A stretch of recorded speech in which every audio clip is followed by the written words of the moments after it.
அனைவருக்கும் எனது அன்பு கலந்த வணக்கங்கள். நான் உங்கள் அஸ்ட்ரோ சின்னதுரை பிளிமிசை கூத்தூர் பெரம்பலூர் மாவட்டம். சுக்கிர மகாதிசையில் சுக்கிர புத்தி. பொதுவாக ஜோதிட சாஸ்திரத்துல ஒருவருக்கு பலன் பார்க்கும் பொழுது அவருடைய 80% நல்ல பலனோ தீய பலனோ அவருடைய தசாபுத்தியை வச்சுதான் தீர்மானிக்கப்படுகிறது. எந்த லக்கணத்துக்கு எந்த இடத்துல இருந்து கிரகம் திசை நடத்துது, அந்த திசை லக்கணத்துக்கு யோக திசையா, லக்கணத்துக்கு அசுப திசையா, லக்னத்துக்கு யோக காரகனுடைய நட்சத்திரத்திலிருந்து திசை நடக்குதா, இல்ல மறைவு ஸ்தானத்து அதிபதியுடைய திசையா, பகை நீச்சமாய் திசை நடத்துதா, இது எல்லாமே அந்த தசா புத்தி எப்படி பலன் கொடுக்கும் அப்படிங்கிறத வச்சு தீர்மானிக்கப்படுகிறது. அதாவது அந்த திசை லாபாதிபதி திசையா, அஷ்டமாதிபதி திசையா, அதே மாதிரி பாக்கியாதிபதி திசையா, பஞ்சமாதிபதி திசையா, தனாதிபதி திசையா, இந்த மாதிரி இல்ல மாரகாதிபதி திசையா, இந்த மாதிரி எல்லாமே அந்த லக்னத்துக்கு எந்த இடத்துல இருந்து எந்த கிரகம் தசை நடத்துது அப்படிங்கிறத பொறுத்து நடைபெறும். ஆக ஒருவருக்கு நடக்கக்கூடிய பெரும்பாலான 80% நல்ல பலனோ தீய பலனோ தசாபுத்தி தான் செய்யுது. இப்போ ஒரு கிரகம் நன்மை நல்ல லாபாதிபதி தசை நடக்குதுன்னு வச்சுக்குவோம், நல்ல பலனை முழுமையாக கொடுக்குமா அப்படின்னா தசை ஃபுல்லாவே உங்களுக்கு நல்ல பலன் நடக்காது.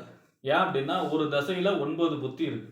இந்த 9 புத்தியில இப்ப தசாநாதன் 11ஆம் இட லாபஸ்தானத்துல இருக்கார், அல்லது பாக்கியஸ்தானம் 9ஆம் இடத்துல இருக்கார் அப்படின்னா கூட புத்திநாதன் 6, 8, 12 பகை நீச்சமாய் பாபருடைய சேர்க்கை இருக்கு அப்படின்னா அப்ப அந்த நேரத்துல அந்த பலன்கள் தசாநாதனோட பலன்கள் குறைபடும். தசாநாதனை மீறி புத்திநாதன் வேலை செய்யாதுன்னா கூட அந்த நேரத்துல தசாநாதனுடைய நல்ல பலன் நடைபெறுவது கடினம்.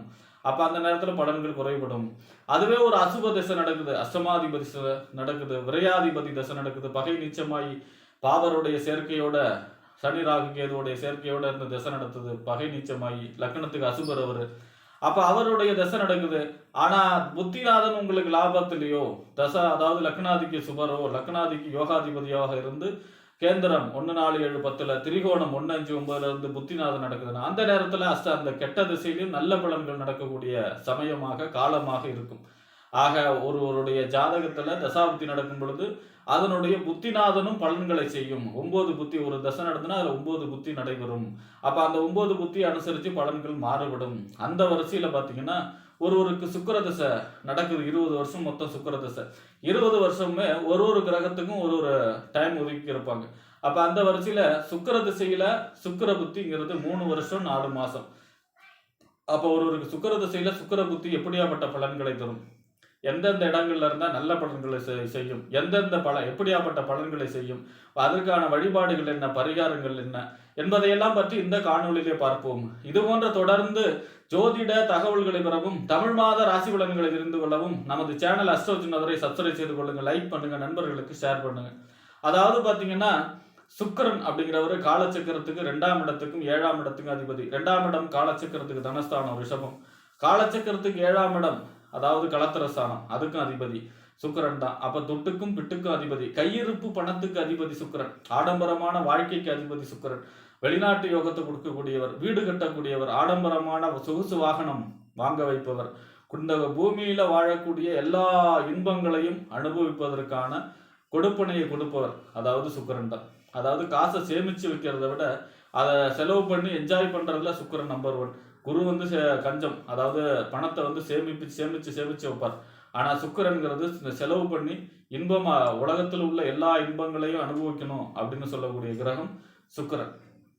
அதாவது பாத்தீங்கன்னா இளமையில வரும் பொழுது கல்வியில ஒரு சில பிரச்சனைகள் ஏற்படும். கல்வியில வந்து ஆவரேஜ் தான் கொடுக்கும், முன்னேற்றத்தை கொடுக்காம குட்டி சுக்கிரன் அப்படின்னு சொல்லுவாங்க. பெருசா என்னன்னா ஆடம்பரமான செலவு கேட்டதெல்லாம் வாங்கி கொடுத்து நிறைய செலவுகளை தான் கொடுக்கும். அதாவது சின்ன வயசுல வரும் பொழுது பெற்றோர்களுக்கு. ஆனா பெற்றோர்களுக்கு வெளிநாட்டு யோகம், வீடு கட்டக்கூடிய யோகம், இந்த மாதிரியான யோகத்தை செய்யும். இளமையில வரும்போது காதல் சம்பந்தமான காதல் வர்றது, கவிதை எழுதுறது, இந்த மாதிரியான வேலைகளையும் செய்யும் சுக்கிரன். அடுத்ததா பாத்தீங்கன்னா ஒரு 40-30 வயசுக்கு மேல வரும்போது சுக்கிரன் மிக அற்புதமான பலன்களை செய்யும். செல்வம் சேர்க்கும். செல்வத்தை எப்படிலாம் சேர்க்கலாம், செல்வமும் வந்து சேரும். பொதுவா சனி வந்து எப்படி கடுமையா உழைக்க வச்சு கம்மியா சம்பளம் கொடுக்கோ, சுக்கிரன்ங்கிறது உங்களுக்கு கம்மியா உழைச்சி நிறைய சம்பளத்தை கொடுக்கறது சுக்கிரன். அதாவது கம்மியான எஃபெக்ட்டுக்கும் பெரிய செல்வத்தை கொடுக்கறது தான். சினிமா ஸ்டார்லாம் பார்த்தீங்கன்னா சுக்கிரனுடைய காரகத்துவம் தான். அவங்க சாதாரணமாகவே 10 கோடி 20 கோடி வாங்குறாங்க இல்லையா, அந்த மாதிரி கம்மியான உழைப்புக்கு அதிக சம்பளத்தை கொடுக்கக்கூடிய கிரகமும் சுக்கிரன் தான். சுக்கிரனாலே கவர்ச்சி, மக்களை இனம் புரியாம கவர வைக்கிறது வந்து சுக்கிரன் தான். ஒருவருக்கு அரசியல் செல்வாக்குலையும் சரி, சினிமா துறையில இருந்தாலும், கலைத்துறையில எங்க இருந்தாலும் அவர்களுக்கு அந்த கவர்ச்சியை கொடுக்கக்கூடிய கிரகம் எது அப்படின்னா சுக்கிரன் தான். சுக்கிரனுடைய அனுகிரகம் இருந்தால் தான் அவர்கள் எப்பவுமே இன்பமாகவும். சுக்கிரன் வந்து ஆண்களுக்கு கலத்திரக்காரகன். ஆண்களுக்கு திருமணம் சம்பந்தமான விஷயத்துக்கு, அதாவது ஆண்களுக்கு கலத்திரக்காரகன் சுக்கிரன் தான். திருமண வாழ்க்கை ஒருவருக்கு முக்கியமான விஷயம், திருமண வாழ்க்கையை சொல்லக்கூடிய கிரகம் சுக்கிரன் தான். அப்ப இப்படியாப்பட்ட சுக்கிரன் பார்த்தீங்கன்னா லக்னத்துக்கு கேந்திரம் திரிகோணம் எங்க இருந்தாலும் நல்ல பலனை செய்வார். ஆனா பகை நீச்சமாக கூடாது. சுக்கிரன் முக்கியமாக நீச்சமாக கூடாது. நீச்ச பங்க ராஜயோகமாக இருந்தாலும் ஓகே தான். சுக்கிரன் நீச்சமாக இருக்கும். சுக்கிரன் அதாவது உங்களுக்கு ஜாதகத்துல எந்த கிரகங்கள் எவ்வளவு மோசமாக இருந்தாலும் சுக்கிரன்கிற கிரகம் உங்களுக்கு பலமா இருக்கு, அவரோட திசை கரெக்டான வயசுல வருதுன்னா எல்லாத்தையும் ஃபீட் பண்ணி அவங்களுக்கு வாழ்க்கைக்கு தேவையான, தலைமுறைக்கு தேவையான சொத்து சேர்க்கையில இருந்து உங்களுக்கு எல்லா செல்வத்தையும் கொடுத்துட்டு போயிட்டு சுக்கிர மகாதிசை. ஏன்னா இந்த பூமியில எப்படி சுகமா வாழணும், எப்படி இந்த பூமியில இன்பமா வாழணுங்கிறத முக்கியமாக, அதுவும் பார்த்தீங்கன்னா மனைவி, மக்கள், குழந்தை, செல்வ வளம், இந்த மாதிரியான எல்லா குடும்ப வாழ்க்கைக்கு தேவையான அஷ்ட ஐஸ்வர்யங்களையும் கொடுக்கக்கூடியவர் தான் சுக்கிரன். ஏன்னா சுக்கிரனுடைய அதிதேவதை யார் அப்படின்னா மகாலட்சுமி, செல்வ வளத்தை சொல்லக்கூடிய கிரகம். அப்போ பார்த்தீங்கன்னா இந்த சுக்கிரன் உங்களுக்கு கேந்திர திரிகோணத்துல, லாபஸ்தானத்துல, லக்னத்துக்கு சுவராக இருந்து, லக்னத்துடைய சுபருடைய நட்சத்திர சாரத்துல இருந்து தசை நடக்கும் பொழுது அற்புதமான பலன்கள் நடக்கும். வெளிநாட்டு யோகம் கொடுக்கும். அதே மாதிரி பார்த்தீங்கன்னா வீடு கண்டிப்பா எப்படியா இருந்தாலும் 20 வருஷத்துல சுக்கிர திசையில வீடு கட்டக்கூடிய யோகம் செய்யும். வெளிநாட்டு யோகம் கொடுக்கும். அதே மாதிரி நிலம் வாங்குறது, இடம் வாங்குறது, போர் அடிக்கிறது, செல்வ செழிப்பை கொடுக்கறது, பொருளாதாரத்துல வளர்ச்சி கொடுக்கறது, லக்ஷ்மி கடாட்சம் அப்படின்னு சொல்லுவாங்க இல்லையா, சேர்ந்த இடத்துல பணம் சேருதுன்னு சொல்றாங்களா, அந்த மாதிரி பணம் சேரக்கூடிய லக்ஷ்மி கடாட்சத்தை சொல்லக்கூடியது சுக்கிரன். அடுத்ததா பார்த்தீங்கன்னா சுக்கிர மகாதிசை அப்படிங்கிறது வந்து 20 வருஷம் நடக்கும். ஏன்னா இருக்கிற 9 கிரகத்திலேயே அதிகமான திசை கால அளவு கொண்ட கிரகம் எது அப்படின்னா அது சுக்கிர மகாதிசை தான். அப்போ பார்த்தீங்கன்னா ஒரு 60 வயசுக்கு மேலாம் சுக்கிர திசை வரும் பொழுது அந்த மனசு வந்து சுக்கிர திசை வந்த உடனே வயசை பார்க்காது. மனசை எப்பவுமே இளமையா வச்சிருக்கும். வயசாச்சேட வரதராசா அப்படின்னு இயங்க வைக்கும். எப்பவுமே மனசு வந்து இன்பமாகவும் இளமையாகவும் வைத்திருக்கக்கூடிய கிரகம் சுக்கிரன். அப்ப மிகுந்த அற்புதமான நல்ல பலன்களையே செய்யும். அவருக்கு குடும்ப வாழ்க்கைக்கு என்னென்ன தேவை எல்லாமே கொடுக்கக்கூடிய பொருளாதார சம்பந்தமான வளர்ச்சி, கையிருப்பு, பணம் சுக்கிரன். அப்ப பொருளாதார சம்பந்தமான வளர்ச்சியா இருந்தாலும் சரி, மகிழ்ச்சி, எல்லா இன்ப சுற்றுலா போறது, எல்லா இன்பங்களையும் அனுபவிக்கிறது, இந்த மாதிரியான எல்லாத்தையும் செய்யும். இதுவே சுக்கிரன் வந்து நீச்சமாகி 6-8-12 பகை நீச்சமாகி, அதே போல சனி ராகுவோட சேர்க்கை பெற்று லக்னத்துக்கு அசுபருடைய அல்லது மறைவு ஸ்தானாதிபதியுடைய நட்சத்திர சாரத்துல இருந்தாலும் பெரும் பலன்கள் குறைவிடும்.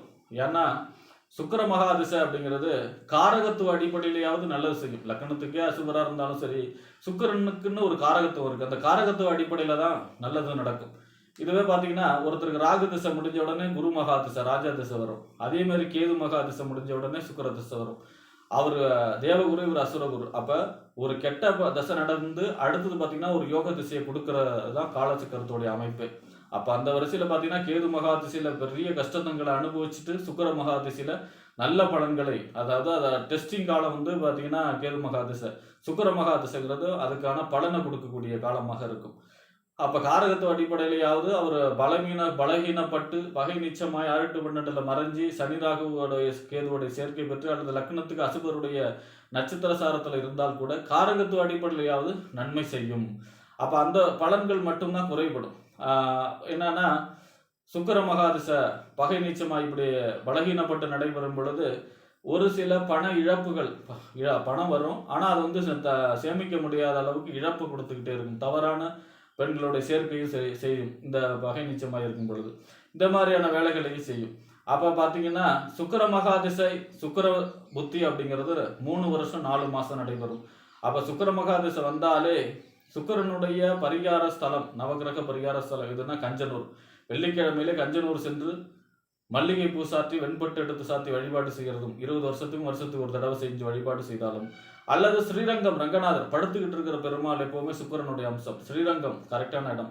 ஸ்ரீரங்கம் வருஷத்துக்கு ஒரு தடவை வெள்ளிக்கிழமை சென்று வெண்பட்டும் மல்லிகை பூ சாற்றி வழிபாடு செய்வதும், அங்க இருக்கிற மகாலட்சுமி சன்னதிக்கு தாமரை மலர்களால் வழிபாடு செய்வதும் உங்களுக்கு சுக்கிர மகாதிசை கொடுக்கக்கூடிய யோக பலனை, சுப பலனை பிரமாதமாக கொடுக்கும். நல்ல பலன்களை செய்யும். அப்படியே இல்லைனாலும் உங்க ஊர்ல பக்கத்துல இருக்கக்கூடிய பெருமாள் கோயிலுக்கு சென்று தாயார் சன்னதி, மகாலட்சுமி சன்னதி இருக்கும்.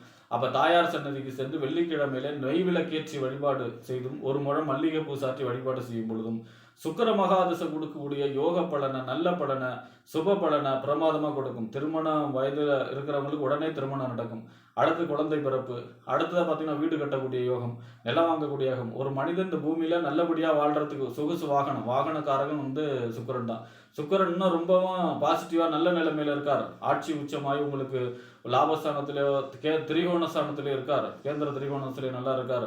லக்னத்துக்கு சுபராக இருக்கிறார், லக்னாதிபதிக்கு சுபராக இருக்கார். அப்படிங்கும் பொழுது மிகுந்த ராயல் அப்பார்ட்மெண்ட், பெரிய பெரிய சொகுசு விடுதிகள், அதே மாதிரி பார்த்தீங்கன்னா லாட்சி, அதே மாதிரி திருமண மண்டபம் கட்டுறது, இந்த மாதிரியான பெரிய அளவில் ஒரு ஆடம்பரமான வாழ்க்கையை கொடுக்கக்கூடிய அமைப்பையும் செய்யும்.